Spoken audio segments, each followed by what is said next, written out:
LA 한인타운 지역의 한 가정집에 2인조 강도가 침입하는 장면이 CCTV에 포착됐습니다. 오하이오주 신시내티 도심에서 무차별 총격 사건이 벌어졌습니다. 총격으로 희생된 사상자 대부분은 어린이였습니다. 샌프란시스코에서 친척을 토막 살인한 후 시신 머리를 들고 도주한 한 남성이 경찰에 체포됐습니다. 내년 LA 지역 렌트 컨트롤 아파트 렌트비가 최대 6% 오를 것으로 전망되고 있습니다. 메이저리그 샌디에이고의 김하성 선수가 포지션별 최고의 수비수에게 주는 골든글러브로 수상했습니다. 한국인 최초이자 아시아 내야수로 처음입니다.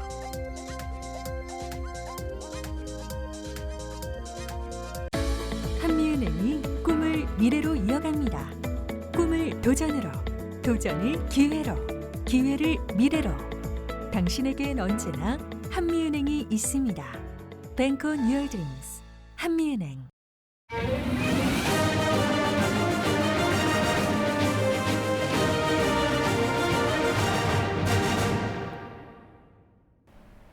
시청자 여러분 안녕하십니까? KBS 아메리카 뉴스입니다. LA 한인타운의 한 가정집에 2인조 강도가 침입하는 장면이 CCTV에 포착됐습니다. 집에 들어가려는 남성을 노렸는데 예상치 못한 반전이 일어났습니다. 윤범수 기자가 보도합니다. 한인타운 인근의 한 가정집, 차를 세우고 집으로 들어가려는 남성이 보입니다. 그 순간 담을 넘어 침입해 들어오는 두 명의 복면강도. 문을 열기 위해 주머니에서 키를 꺼내려는 남성을 향해 총을 겨누며 달려듭니다. 그 순간 남성이 강도를 향해 음료를 집어던지고 주머니에서 총을 꺼내 들었습니다. 놀란 강도들이 혼비백산에 도망치고 남성은 총격을 가하며 강도들을 쫓아갑니다. 당시 집안에는 부인과 5개월 된 아이 그리고 부모가 있었습니다. 신원을 공개하지 않은 남성은 최근 들어 인근 지역 범죄가 늘어나자 합법적으로 총기 휴대면허를 취득하고 총을 소지해왔던 것으로 전해졌습니다. 사건 발생 직후 이웃 주민들의 신고로 경찰이 출동했지만 강도 용의자들은 현장에서 달아난 후였습니다. 강도들과 남성 사이에서 최소 4발 이상의 총격이 발생했지만 총에 맞거나 다친 사람은 없는 것으로 확인됐습니다. 피해 가족과 이웃 주민들은 신변 안전을 위해 사건이 일어난 가정집의 위치를 공개하지 말 것을 경찰과 언론에 요청했습니다. 사건은 현재 한인타운을 관할하는 LAPD 올림픽 경찰서에서 수사 중입니다. KBS 뉴스 윤범수입니다. 오하이오주 신시내티 도심에서 무차별 총격 사건이 벌어져 다수의 사상자가 나왔습니다. 총격으로 희생된 사상자 대부분은 어린이들이었습니다. 보도에 이우수 기자입니다. 사건은 지난 금요일 오후 9시 30분쯤 신시내티 도심 서쪽에서 벌어졌습니다. 길을 지나던 승용차가 인도를 향해 무차별 총격을 가한 겁니다. 이번 총격으로 11살 소년이 현장에서 사망하고 53살 여성, 12살과 13살, 15살 소년, 15살 소녀 한 명이 총격으로 부상을 입은 것으로 집계됐습니다. In a vibrant neighborhood right next to a local park, just a walk from a historic elementary school, 6 residents were shot. 5 of the victims were children. An 11-year-old boy was killed. 경찰에 따르면 이번 사건의 용의자는 시민들을 향해 22발의 총격을 가했습니다. The preliminary investigation indicates the victims were near the intersection of Jones Street and Bent Drive when an occupant of a dark sedan fired 22 rounds in quick succession. 경찰은 목격자들의 증언을 토대로 사건에 대한 조사를 벌이고 있습니다. 경찰은 용의자가 은신처에 숨어 있는 것으로 보고 있습니다. Turn yourself in. Turn yourself in. Call a loved one. Have them turn you in. Because if you don't, we will find you and we will bring you to justice. 신시내티 검시국은 오늘 사망자 신원을 11살 난 도미닉 데이비스라고 발표했습니다. 도미닉의 가족들은 아들의 억울한 죽음을 호소하며 용의자의 조속한 검거가 이루어져야 할 것이라고 밝혔습니다. KBS 뉴스 이우수입니다. 샌프란시스코에서 친척을 토막 살인한 후 시신머리를 들고 도주한 한 남성이 경찰에 체포됐습니다.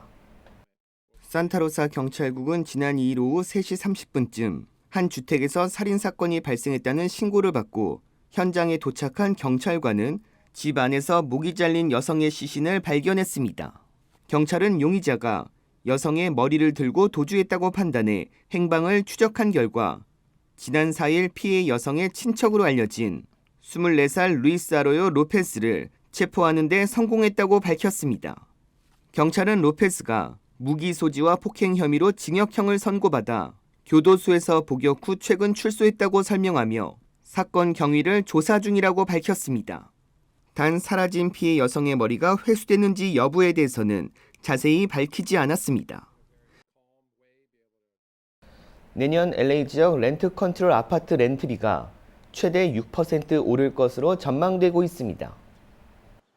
LA시의회 주택노숙자위원회인 주택위는 기존의 렌트 컨트롤 대상 아파트의 렌트비 인상폭을 4%로 억제하는 안을 통과시켰습니다.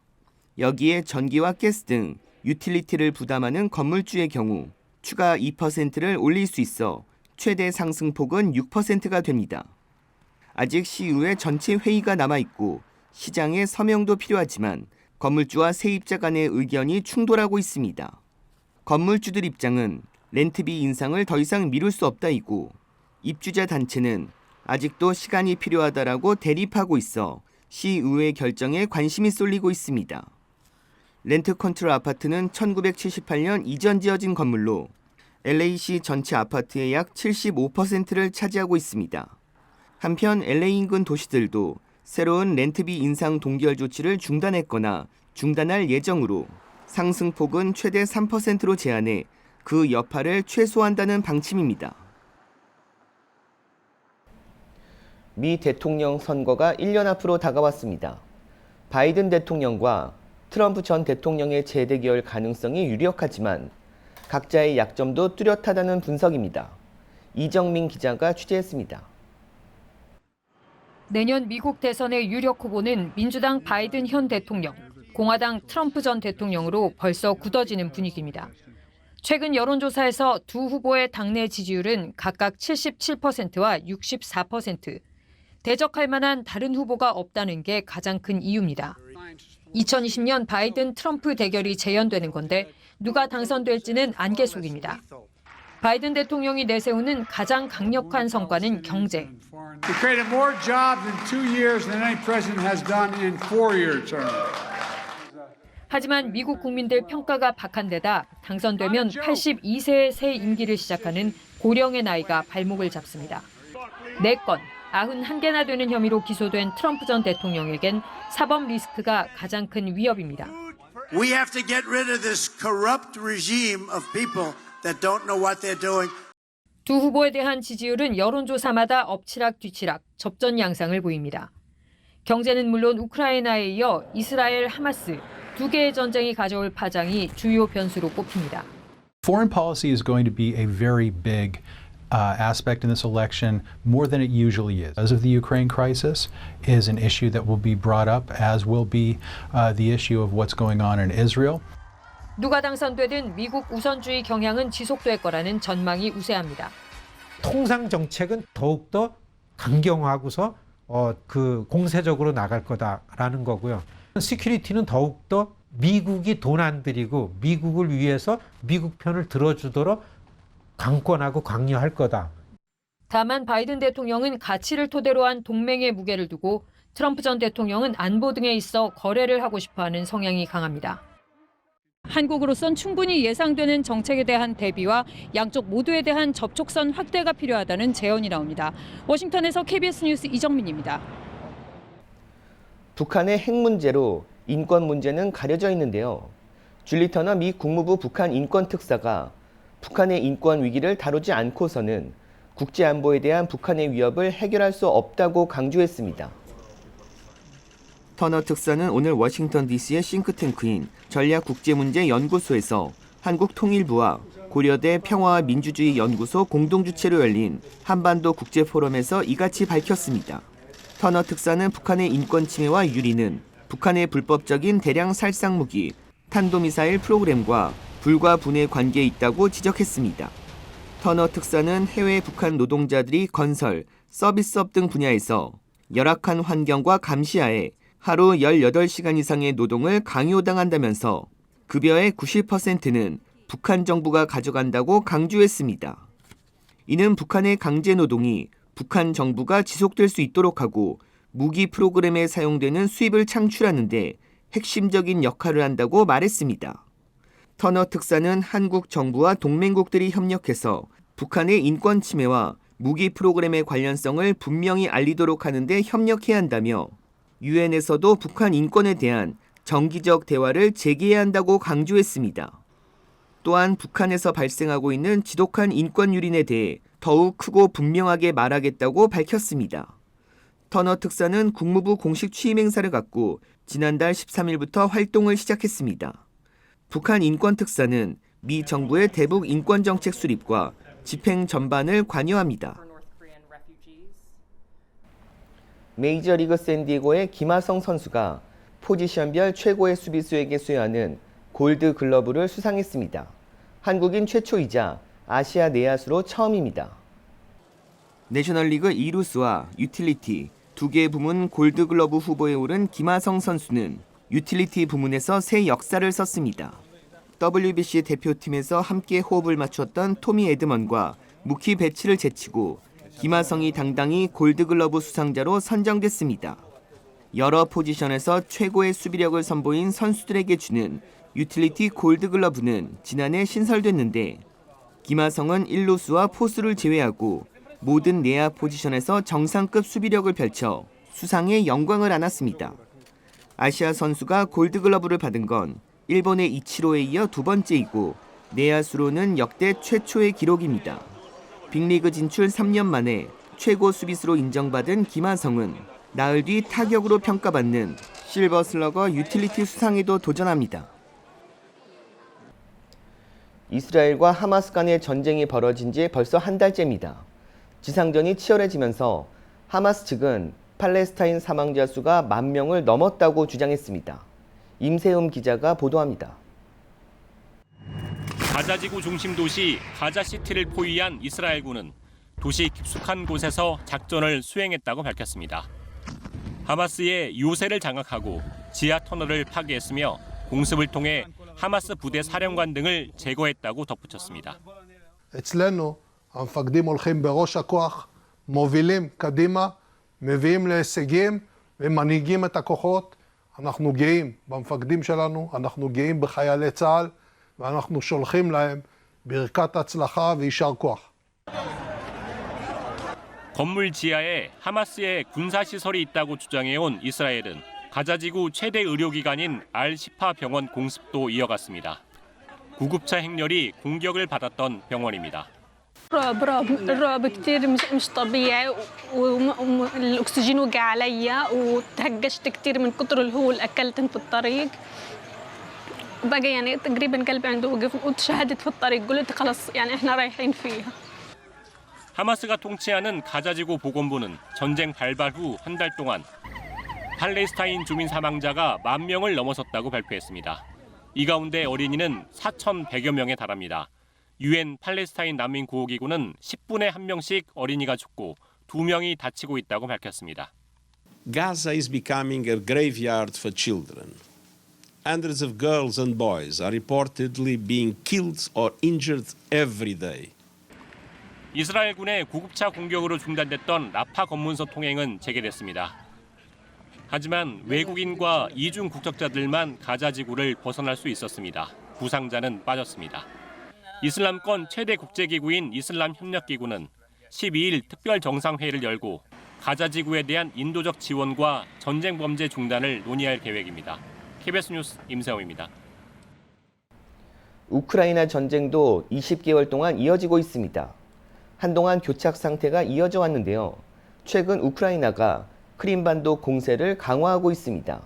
보도에 김기수 기자입니다. 러시아군은 크림반도에 있는 조선소가 지난 4일 우크라이나군의 미사일 공격을 받았다고 밝혔습니다.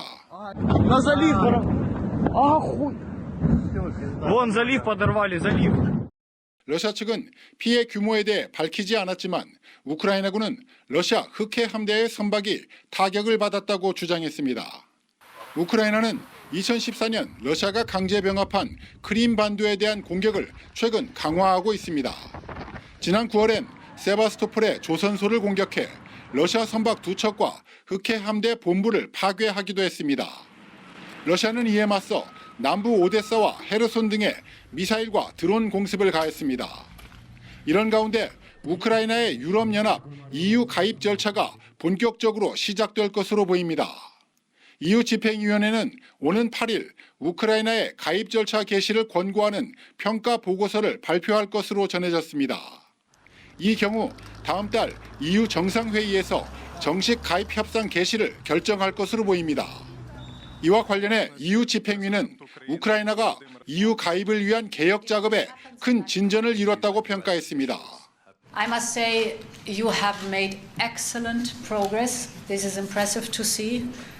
We will testify to this next week when the Commission will present its report on enlargement.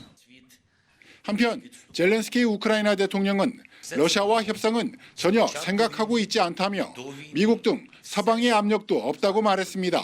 Тощо серед наших партнерів, щоб ми зараз сіли з Росією, розмовляли і щось їй віддавали. Не буде такого.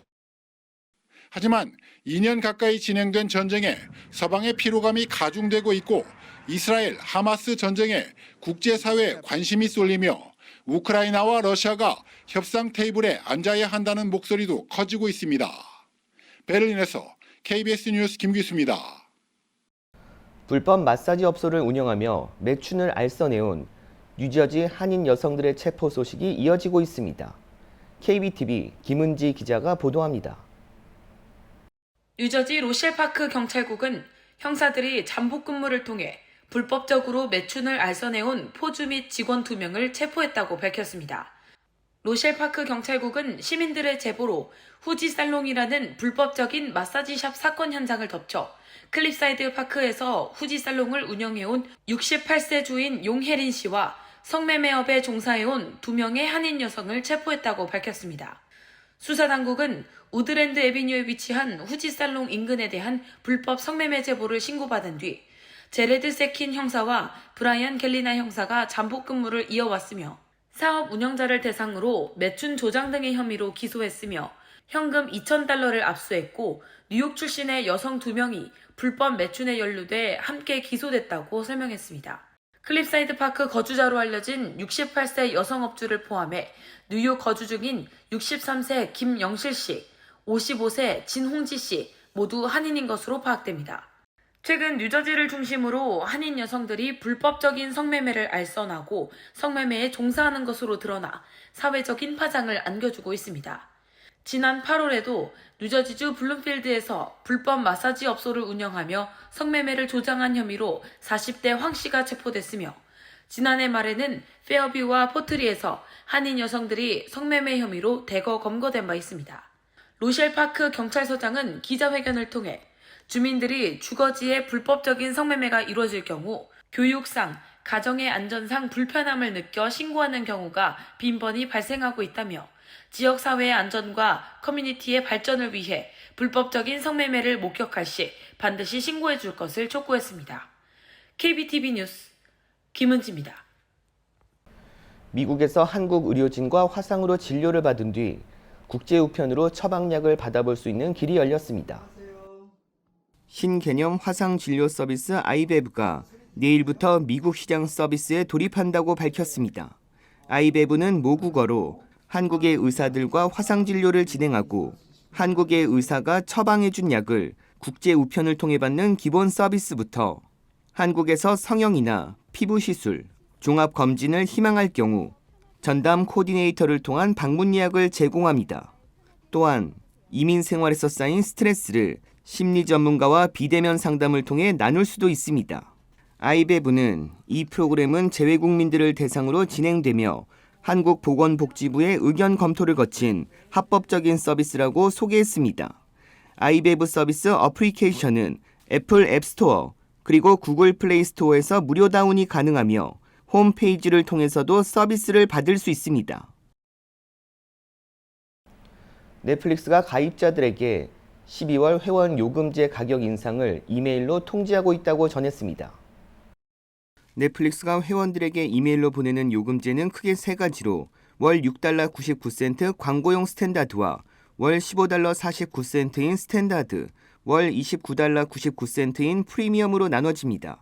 신규 회원이나 재가입 회원은 기본 요금제를 더 이상 사용할 수 없으며 현재 기본 요금제에 가입돼 있는 경우 요금제를 변경하거나 계정을 취소할 때까지 계속 사용 가능합니다. 또한 추가 회원 조건에 따라 비용 부담이 발생할 수 있고 거주지에 따라 가입 금액 외에도 세금이 부과될 수 있다고 설명했습니다. 넷플릭스 측은 이번 요금 인상안을 통해 가입자에게 더 좋은 이야기를 전달할 수 있을 것이라고 덧붙였습니다.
미래로 이어갑니다. 꿈을 도전으로, 도전을 기회로, 기회를 미래로. 당신에겐 언제나 한미은행이 있습니다. Bank on your dreams. 한미은행. KBS 아메리카 뉴스 마칩니다.